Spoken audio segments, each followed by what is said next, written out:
नमो उवध्यायाणं नमो लोहे सवसावनम् एसो पंच नमो यारो सौवे पावपणासनो मंगलाणं च सौवीसिं परमं हवै मंगलम् परमं हवै मंगलम्। सरस्वती नमस्तेभ्यं वरदे कामरूपिणी उपदेशारम्भं करिष्यामि सिद्धिर्भवत मे सदा सिद्धिर्भवत मे सदा। मंगलं भगवान वीरो मंगलं गौतमोऽग्नि मंगलं पुष्पदन्तात्यो जैनधर्मोऽस्तु मंगलम्। ऋषभदेव भगवान की से लेकर के भगवान अंतिम तीर्थंकर भगवान महावीर स्वामी चरण तक उनके चरणों में मेरा कोटि कोटि नमस्तु प्रणाम करते हुए बाहुबली भगवान कमटेश बाबा चरणों में नमस्तु करते हुए चारित्र चक्रवर्ती आचार्य शांति सागर महाराज के चरणों में कोटि कोटि प्रणाम करते हुए आचार्य श्री विमल सागर महाराज के चरणों में कोटि कोटि नमस्तु करते हुए और पुष्पगिरी क्षेत्र मानव सेवा तीर्थ क्षेत्र पुष्पगिरी प्रणेता वात्सल्य दिवाकर गणाधिपति घनाचार्य श्री पुष्पदंत गुरुदेव के चरणों में कोटि कोटि कोटि प्रणाम करते हुए नमस्तु करते हुए और तीन कमला कुलमुनि महाराज के चरणों में कोटि कोटि कोटि नमस्तु करते हुए हिंसा परमो धर्म की जय। ओम नमः। प्रिय बंधु, आज इस संसार में सभी जीव दुखी है। एक इंद्र से लेकर के पंचेंद्रिय तक, सैन्य हो असैन्य हो, जितनी भी जीव राशि हो इस संसार में, इस पृथ्वी पे, विश्व में, जगत में, प्रपंच में सभी दुखी है, अशांत है, असंतुष्ट है। क्यों? कारण क्या है? अपने शास्त्रों में लिखते हैं, भगवान की वाणी है, गुरुओं की वाणी है, संतों की वाणी है। क्योंकि दुखी होने के कारण एक ही है। क्या कारण है? वही ये दुख का मूल कारण है मोह है। इस मोह के कारण से जीव ने अनेक प्रकार के पाप भी करता है और दुखी हो जाता है, अशुभ कर्म करता है, अशुभ योग करता है, मन वचन काय योग सभी उसी में लगे हैं। इसी कारण से दुखी होते जा रहा है। सबसे बड़ा आठ कर्मों में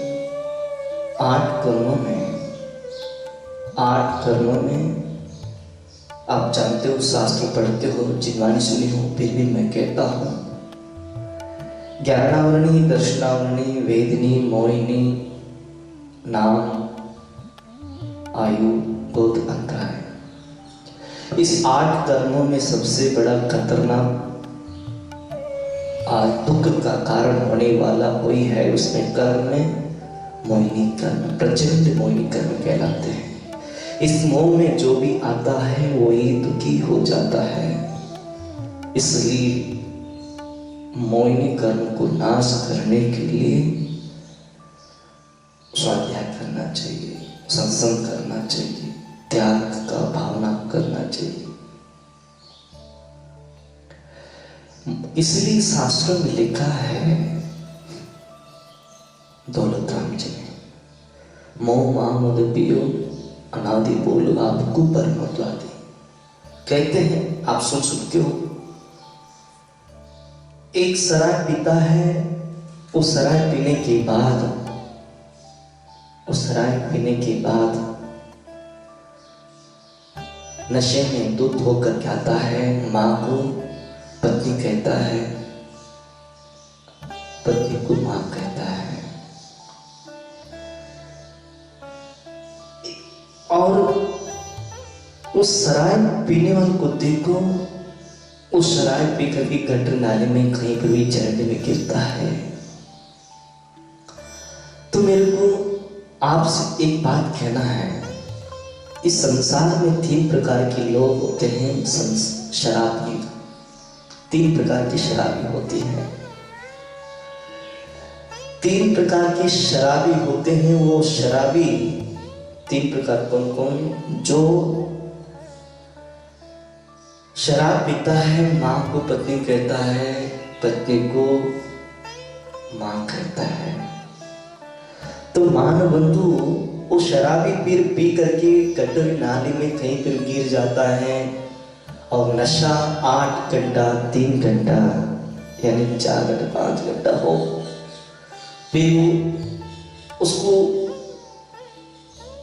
बुद्धि सही नहीं रहता, उस समय नशे में रहता है, 3-4 घंटा नशा में रहता है, कहीं पड़ा रहता है। वो एक शराबी हो गए, वो गाली गलौज कहता है, कहीं कुछ भी करता। आप जान तो शराबी को देखना, कहीं उनके ऊपर भी क्या कुछ भी होता है। लेकिन दूसरा और एक शराबी है,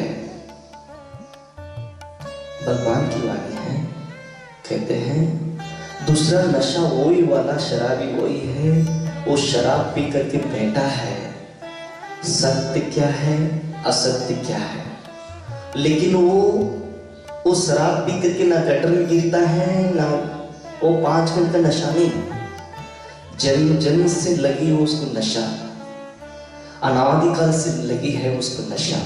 वो नशा का नाम है, वो शराब के नाम है मोह। इस मोह में जो भी नशा में गिरता है, वो ये गटर नाली में नहीं गिरता है ना बंधु, ये गिरता है जागृति में गिर रहा है। कभी त्रियंच में गिरता है, कभी नरक में गिरता है, कभी देवगति में मनुष्य गति में आता है, फिर मोह करता है। वो समझ नहीं उसको कि कभी वो मिथ्या में गिरा है, मिथ्या में गिरता है। ये है शराबी है, दूसरा नंबर का है। सत्य क्या? सत्य को असत्य मानता है, असत्य को सत्य मानता है। एक एकांत 5 प्रकार में भी गिरता, मिथ्यात्व में गिरता है। क्या? एकांत में गिरता है, विनय में गिरता है, संशय में गिरता है, विपरीत में गिरता है, अज्ञान में गिरता है। ये 5 प्रकार की मिथ्या में गिरा हुआ शराबी है, मोही शराबी है। इस कारण से संसार में दुखी होते जा रही आत्मा। और तीसरा शराबी वही है, वो नशा है उसको, लेकिन वो गटर में गिरता है ना, 4 गति में गिरने वाले काम करता है, वो एक ही काम करता है, उसको नशा लगी है। उसका नशा का नाम सही है, व्रत, अनुव्रत, महाव्रत। वो नशा में जो दुख में होता है, न गटर में गिरता है, 4 गतियों में गिरने वाला काम करता है, मोह में गिरा है, न कुछ नहीं। वो जिनेंद्र भगवान की चरणों में गिर करके अपना आत्मा का बोध करता है, आत्मा का कल्याण करता है, अपने अंतरंग को देखता है। मैं कौन हूँ, कहाँ से आया हूँ, कहाँ जाना मुझे, कहाँ कहाँ भटका है ये संसार में, कितनी बहुत घूम चुका हूँ। अब मुझे कुछ नहीं करना है, मुझे और आत्म कल्याण करना है। ये तीसरा नंबर का है। आप सोचिए कौन से नशे में गिरे हो आप। महिलाओं से पूछ रहा हूं, पुरुषों से पूछ रहा हूं, इस संसार में 5 घंटा नशा चढ़ाने वालों को उतार सकता है, लेकिन दूसरा नंबर नशा चढ़ाना, उसको उतारना बहुत मुश्किल होता है। इसलिए आपको क्या करना है, तीसरी शराब पीना है। तो आज देखा तो अभी आपका समय है, अभी तो दुकान तो बंद है, अभी कोरोना वायरस, ध्यान रखना, कोरोना वायरस कहती है अरे भाई अब तुमको मौका मिला है, सुधर जाओ, कुछ अच्छा काम करो, अच्छे काम करके व्रत करो, संयम करो, संकल्प करो, तुम्हारे जीवन कल्याण करो। तो कोरोना वायरस कहते हैं। मैं सोचता हूं, बार बार सोचता हूं, इसलिए सरकार ने आपको आदेश भी दिया घर में रहना। घर से बाहर आओगे, ये रोग पकड़ेगा तो हॉस्पिटल जाओगे, मर जाओगे, इन्फेक्टेड हो जाओगे, वायरस में मर जाओगे, तुमको फिर रोग लग जाएगा। इसलिए घर में रहना, बाहर आओगे तो इन्फेक्टेड हो जाओगे तुम। ये बाहर की क्रिया हो गई। लेकिन जीवन और कुछ कहते हैं, भगवान और कुछ कहते हैं, संतों भी कहते हैं, गुरु कहते हैं अरे बाहर आने से एक रोग पकड़ता है तो वो केंद्र सरकार कहते हैं, हमारे गुरुदेव लोग ने, भगवान भी कहते हैं तुम बहिरंग पदार्थ को पकड़ोगे, अंतरंग में कर्म लगेगा, मोह, वो वायरस इन्फेक्टेड हो जाओगे। इन्फेक्टेड तो है अभी तुम, वो बाहर की रोग महामारी कोरोना वायरस तुमको नहीं पकड़ा है, लेकिन तुम अंतर में जो पकड़ के रखा है ना, वो इन्फेक्टेड हो चुके हो तुम।